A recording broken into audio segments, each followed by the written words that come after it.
नमस्कार मित्रांनो, सुरुवातीलाच बातमी येत आहे पावसासंदर्भातील. तर राज्यातील आज कोणत्या जिल्ह्यांमध्ये मुसळधार स्वरूपाचा पावसाचा अंदाज आहे, हे आपण आजच्या व्हिडिओमध्ये जाणून घेणार आहोत. तत्पूर्वी मित्रांनो, आपल्या चॅनलवर तुम्ही नवीन असाल तर चॅनलला सबस्क्राईब करा, जेणेकरून दररोजचे नवनवीन हवामान अंदाज तुमच्या मोबाईलवर दिसून जातील. तर राज्याच्या विविध भागात पाऊस पडत आहे आणि आजही हवामान विभागाने जोरदार ते मुसळधार स्वरूपाचा पावसाची शक्यता वर्तवण्यात येत आहे. राज्यात सध्या मुसळधार स्वरूपाचा पाऊस सुरू आहे आणि या पावसामुळे नदी नाले दुथडी भरून वाहत आहेत.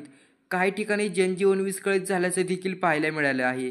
दरम्यान सुरू असलेल्या या जोरदार पावसामुळे धरणामधील पाणी पातळीत देखील वाढ होत आहे. दरम्यान हवामान विभागाने दिलेल्या माहितीनुसार आजही राज्यात जोरदार पावसाची शक्यता वर्तवण्यात आलेली आहे.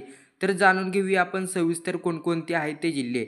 तर आज राज्यातील काही जिल्ह्यांमध्ये ऑरेंज अलर्ट हा जारी करण्यात आलेला आहे. हवामान विभागाने दिलेल्या माहितीनुसार आज राज्यात कुठे ऑरेंज तर कुठे येलो अलर्ट हा जारी करण्यात आलेला आहे.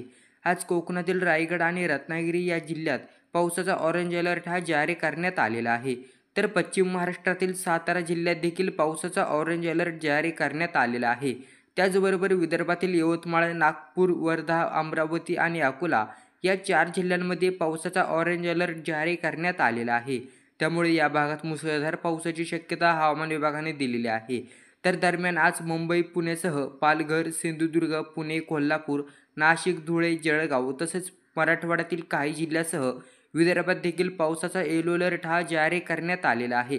दरम्यान या जोरदार पावसाच्या पार्श्वभूमीवर नागरिकांनी योग्य ती काळजी घ्यावी असं आवाहन प्रशासनाच्या वतीने करण्यात आलेलं आहे. मुंबई शहर, उपनगर, ठाणे, कल्याण आणि डोंबिवली परिसरात मुसळधार पाऊस झाला. काल रात्रीपासूनच या सर्व भागांमध्ये पावसाच्या जोरदार सरी बसरत होत्या. अनेक ठिकाणी रस्त्यांवर पाणी साचलं होतं, त्यामुळे वाहतुकीवर परिणाम झाला होता. तसेच लोकल सेवा देखील उशिराने सुरू होती. दरम्यान आजही मुंबईत पावसाचा येलो अलर्ट हा जारी करण्यात आलेला आहे. धन्यवाद.